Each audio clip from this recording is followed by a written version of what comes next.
Namaste and welcome to the 57th episode of TeaTalk. This is your Sati Silu. Once again, I have a wonderful guest with me. And talking about my guest today, she's a fresh graduate with her LLM degree. That means master's in law. That's a big achievement in itself. Her parents, her families must be very proud of her. I am too. किनभने हरेक degree आफैमा एउटा पहाड चढेको जस्तै हो त्यसमा पनि achieving a law degree, that's quite hard, and that's quite an achievement, I must say. So through this platform, I would like to wish and I would like to congratulate our guest today, Suprema Prerna Nepal. Her name itself is beautiful, Prerna. Maybe that is a middle name, that त्यो भनेको आफैमा inspiration हो. So let's be inspired. Let's welcome our guest today and let's be inspired from our young graduate with a law degree, Suprema. Namaste, Suprema. Welcome to TeaTalk. Namaste. Hello. Yeah, first of all, I would like to wish you, I don't know, a huge congratulations. And I would want to say that how proud I am, along with your friends, families, and everyone. You made us proud. Congratulations. Thank you so much. Okay, tell us about yourself. Yeah, so my name is Suprema Nepal. I am a Nepalese-born New Zealander. I moved to New Zealand at the age of 2.5 years old and was raised there my entire life until I moved here 3 years ago. I went to Auckland University of Technology and completed my bachelor in law. And then I went on to study for the bar exams in New Zealand. And then I passed and got admitted as a solicitor and barrister of the Auckland High Court. Oh. And then at that time, I was also law clerking at a law firm. And so once I got admitted to the High Court, I practiced for about a month and a half in commercial law, dealing with people's agreements for their businesses, and also one divorce case too, which was interesting. And then my journey was cut short, and then I had to move to the US. Once I moved here, I decided to take a little bit of a break because I had went right from high school into law school. It's very different to the US. And so I thought I needed a little bit of a break and decided to work as a legal recruiter to get insight in the job market here in Colorado with like law and like salary and all of that good stuff. Then COVID hit, of course, and so I took a break again. And all the while I decided to also pursue the New York bar at a point in my life too. But because of COVID, that took a backseat as well. And then recently, a year ago, I went into the position of a paralegal and started working in criminal defense and family law divorces. And while I was doing that part-time, I got accepted into CU Law School with a scholarship. And so I decided to pursue that because the policies here in Colorado have been changing over the past couple of years. So that gave me an opportunity to actually stay home and like study. And then now I am in the journey of hopefully passing the bar next year. So yeah, that's a little bit about myself. Wow. When you're mentioning all this, and especially family law and whatnot, I got a little bit emotional because that is the area that I wanted to pursue myself, right? And okay. and probably, but I don't know, I pursued the like different line, but I got an opportunity to work in family law court in Canada, and that is kind of like inspired me to go to the law, not law, but the family studies program in Texas. So. Right. What I wish to do, you have accomplished that. I'm so very proud of you. Thank you for sharing. Yeah, thank you. Yeah, and again, I mean, it's a tough journey, right? Every school is hard, but like a law school is definitely, I mean, and you have experienced that. You have passed that exam back in New Zealand and here as well. So tell us, like, how did you choose to like take this path? And while there are so many others, so was it person in your family, an inspiration, direct inspiration, or is it your choice? Actually, I wasn't going to do law. I actually, from a young age, was interested in journalism. I liked writing for creativity, and that was kind of like my passion at a young age. And we also had a very, very good journalist in New Zealand. His name was John Campbell, and he was like a really, really good journalist. And I think growing up, I was inspired watching him. And I just enjoyed writing because it was fun. But then I think things started changing when I was like about 9 years old. And one of my teachers in school, she encouraged me to participate in a writing competition. Uh-huh. to write about like a historical building that was about to be demolished near our school. And Uh-huh. she encouraged me to write, but I just wasn't really intrigued into doing it. I was just like, okay, I'll do it. And I wrote, but like I wasn't writing thinking that I was going to compete. I wrote because I was interested in writing and it was like fun. So I let my creativity do its thing and I wrote. And it turns out of the whole of New Zealand, I was like one of the top four finalists that like got into the top four of like that writing competition. I think that kind of like was like a light bulb effect for my parents. Uh-huh. They're like, oh, she can write. And so, but they didn't pressure me or anything. And then I think I was going into high school doing really well in like English and like history and like classical studies. And I think my parents always like kind of like watched from like the sidelines. And also the biggest thing was that if I got into an argument with anyone at home, I only spoke if I had like facts and evidence to back up my arguments. And I Okay. think that was just a natural thing that came to me because I grew up watching my dad, who was very much like that too. Like he only opened his mouth if he knew he had facts and evidence to back his like claims or like what he his statements up. And then also my mom, she's like a powerhouse of her own, like she speaks with a very commanding voice. And so I think growing up, I saw that and like incorporated that into my characteristics. And then I think about when I was 16, my parents sat me down. They were like, okay, we know you want to do journalism, but like, have you thought about law? Um, it's like a pathway to like a great job and like you can do so much to the community. And again, I wasn't really like, oh, I'm gonna do law now, but like I think I took it more as like a challenge, like, okay, if I can challenge myself, like why not? So I think my parents like brushed me into that direction, like very like in a light nudge. And then I kind of challenged myself in my last 2 years of high school is when I started challenging myself because it's really different to America. In New Zealand, like you just need to get a certain amount of points by the time you are in your final year of high school. Mhm. And with that point, like if you match the standard that the university is like putting out there, then you get accepted into the program. Okay. Um, and so the university that I was trying to get into, I think the point was like 190. And like I challenged myself to the point where I got like 250. And Oh, so wow. when we saw all of that and like I realized, okay, I have potential, like I think that's when I started taking like law school more seriously and like got into like first year. Then like from first year, you have to like maintain a certain grade to like have your seat for the rest of the 3 years. And so when I went through that, and then the next hurdle was like having to sit for the bar exams, which is again different to the US. Like it's split into two different things. Like you have to do a theory part and a practical part. And like I think just going in front of an attorney at the age of like 22 years old and like cross-examining and trying to like argue a case, I think those are very daunting like things that like I had to do. And so when I passed all these type of things, that's when I kind of realized like, oh, okay, I can like maybe stick around in this industry. And I think the biggest thing was more, I would say like the icing on tape on top was when I was actually practicing and like a lot of my clients were like Indians in New Zealand. Mhm. And I was like only 22 like doing this and like my clients would be like the age of my parents. And like if I like did their case in a really well in a good way and like succeeded in my cases, like they would talk to me with respect, like Brandon G, like thank you so much. And like I think those are the most fulfilling things that I felt, which like I never compared with money. It was always just like the service that I was able to provide was just fruitful. So that's how I kind of like landed in that career path. Wow, it's really, really powerful because the way you connected, like how you wanted to write, how you, I mean, like without knowing you started that journey and the Yeah, spark that kind of comes, right? And that is kind yeah, of connected to who you are today. That's really great. And now, I mean, I can see that, I mean, because you have the like culture of three different countries as well, right? I'm like, yeah. you are you belong to a Nepalese family. You are a Nepali-born girl, but New Zealand and in the US. So that means you have three different rich culture to present your case, to prove your case, and like, yeah, I'm sure that you'll do wonderful.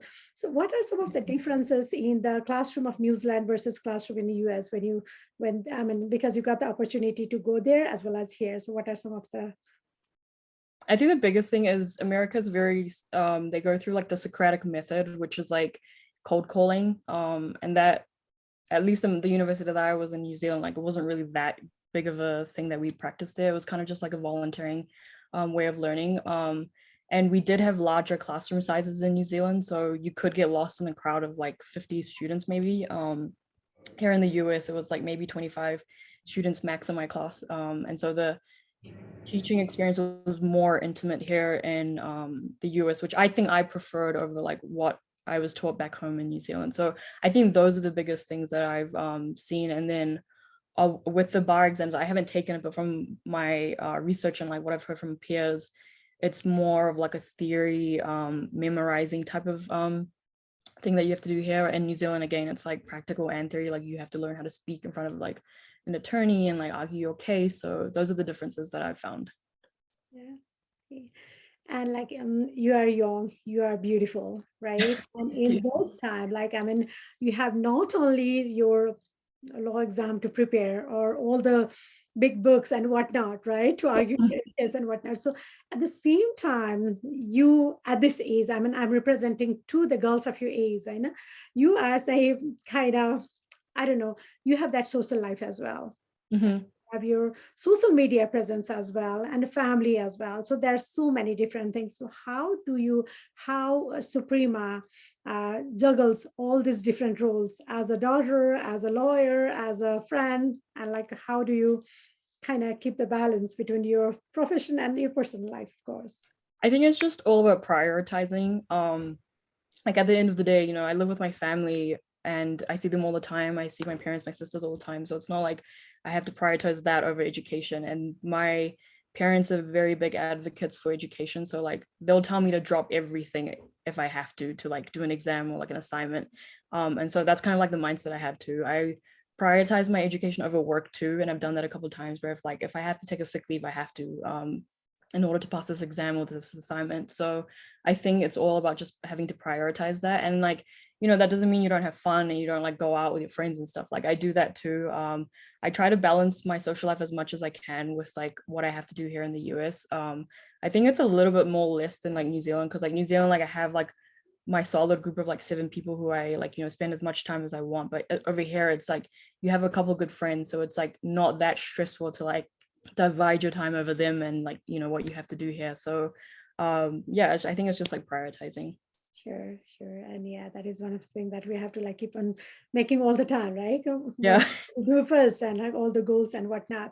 So Yeah. tell me, I mean, what are some of the fun areas you do, or any hobbies beside study? I mean, that's your goal. That's who you are. But any fun thing, hobbies? Yeah, my favorite thing is just cooking. I am a big foodie. My entire anyone that knows me knows that like I'm big on food.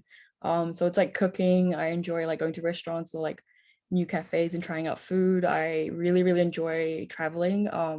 I've realized that like America is like a melting pot of like different states with different cultures. So I enjoy like being able to get the opportunity to travel as much as I can. And then also just like reconnecting with like friends back home, because at the end of the day, they're like the rocks in my life. So like I just like to do all those type of things. Definitely. And talking about the food and cooking, I got to taste your that T3, is that right? Yeah. Yeah, and like Doku's. It's like D3 and chili oil, yeah. That was oh my god, I got to taste once and I just became fan of it. So tell me Oh, about thank that. you. Was that you? I think, Was it? yeah, it was just kind of like something I did because I had a bit of free time. I wasn't in school at the time, so I did have a lot of free time from work. And it was just a decision to be a little bit creative and to like mix, I guess, the Western life and the Western I guess candies that I've been growing up eating with like flavors of like Nepal and TeaTalk, which I really, really enjoy. And I just like thought it would be fun to like club them together. And so when I did that, I ate it and like my sisters really enjoyed it. And so I was just like, oh, I could do this for fun. So I like was just making it for a little bit of like fun time. So yeah. Sure. Are you continuing that as a At the side? moment I haven't, because like law to do my master's, it was really intense. And I was also working part-time in my free time. So I really didn't have those extra hours anymore to like make all that. But I don't know. I might get back into that later. Yeah. Definitely, because I can see your like that entrepreneurial potential and whatnot. Yeah. Inside being law, which is a like tough journey, but at the same time, you got time enough to even give us the test of that. So Yeah. I'm proud of your law, what you have done. So tell me, if you're not, if you haven't chosen this path, who you would be? Like any other interest in career beside law? I mean, if you haven't chosen this path again. I think when I was younger, definitely journalism, as I mentioned before. As I grew older now into like my 20s, I think I'm very interested in like crime and like just like thriller and things like that. I think I probably would want to go into like maybe like forensics if I wasn't in law, because I have a very curious mind. Oh, So I think I would have like went into that like later on in life if I wasn't doing law. great.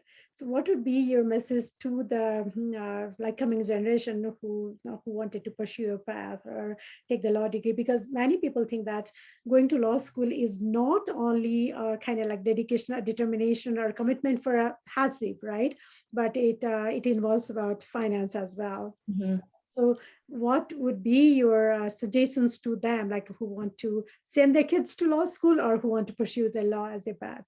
Yeah, I think money, I mean, I feel like regardless, like whichever pathway you take or like whichever field you want to take, like I feel like never to look at money. Like money will just like come and go. Like if it means you have to take a loan out, take that loan out.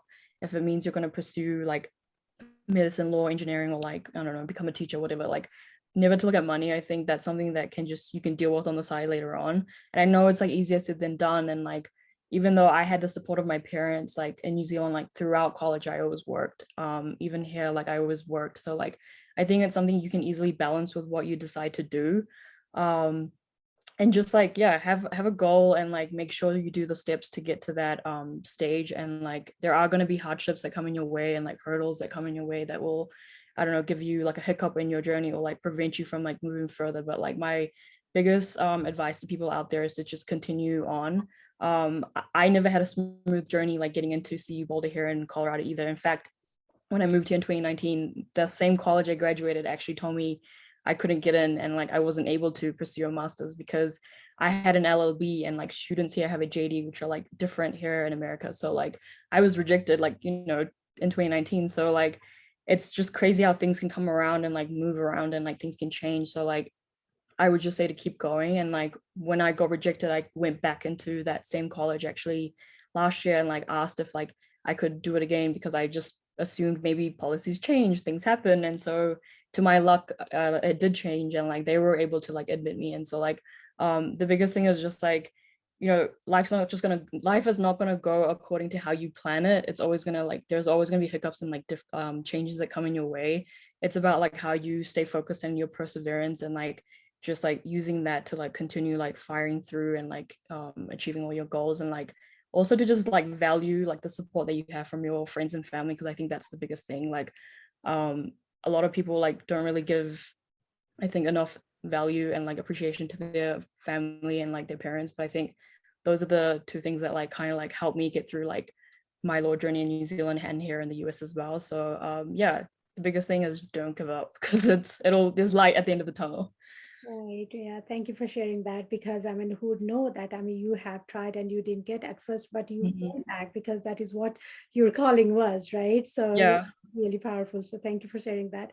Any role model, any inspiration for you in your It's career? just a really easy answer with my parents. I don't really look up to celebrities or like politicians or anything of that sort because the biggest role models are like in front of my eyes growing up. So I just look to them. I take in the stories that they tell me of their experiences and try to like retrieve all the life lessons from those stories. And I think that's just who I have become. And their experiences are what has like helped me evolve into the person that I am, and I just look at them as inspiration.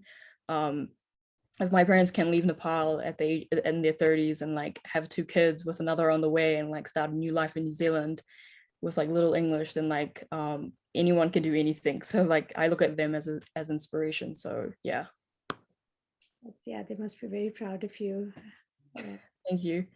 And probably, I mean, I'm like my kind of like I'm towards the end of the questions, but one thing that you would like to share with us regarding your failures, hardship, and the strategy to overcome that. I mean, if you have experienced any, because uh, the young people like you in your age, and they are easily giving up the thing if they do not get it all at once, right? So Yeah. me your advice to them, and like if similar situation came to your life, how did you deal with it? So that would be beneficial for the young generation. Yeah, no, I think I was a product of that too. Like I am I am one of the representatives of my generation. And I think when I moved here and like realized I got rejected from school, like I kind of like gave up and like felt like, okay, I can't do this anymore. It's like tough.